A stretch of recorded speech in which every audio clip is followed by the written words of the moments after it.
With Hurricane Irma, we saw this. We had a lot of lead time. Yeah. This was showing up in the models way ahead of time. Yeah, in fact, some of the model forecasts going out to 7 to 10 days in the European model in particular were really quite accurate, showing a spread that was basically centered on Florida.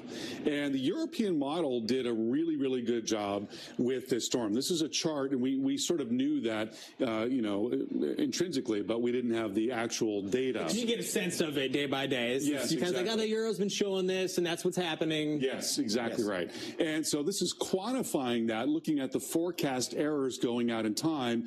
And so the less space here, the less the error.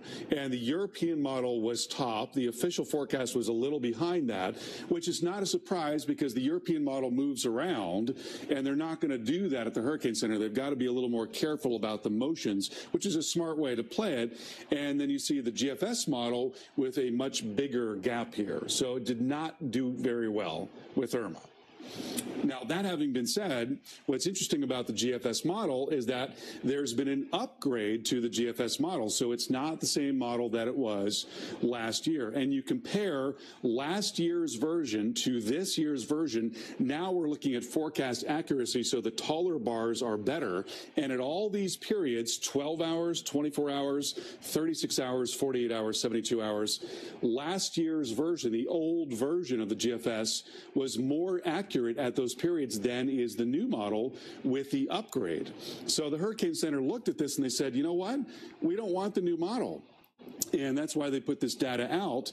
The problem is that the GFS model is made for a lot of different things. It's made for aviation, for winter weather, for severe weather. It might be useful or better performing for other instances. It might be, but you could also make the argument that there aren't too many things that are more important than tropical weather. The amount of damage that tropical weather can cause is really significant. So, they're still trying to work this out, but this is at least part of what's going on with the GFS right now. All right, so what does this mean for us, in your opinion, going forward, now that we have to really focus on Hurricane Jose and look at the models to help give us guidance? Yeah, well, I think what it means is, we've always given a little more weight to the European model. The European has had some spectacular flameouts in the past.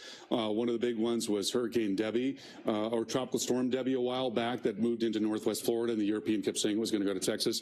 So it's not that it's infallible. It's not that. But I do think the Euro is probably going to be the better model, at least in the short term. And yes, we're watching this hurricane. This is Jose, a Category 1 storm. And the storm is forecast to move off to the west-northwest, then north, and then northeast. And it's forecast to be a strong tropical storm. So it might be a Category 1 hurricane, but somewhere in that vicinity. It's going to be sheared the entire time. It's being sheared right now, and that's likely to continue. So that's why we expect that it's not going to get a whole lot stronger. There's a closer look at the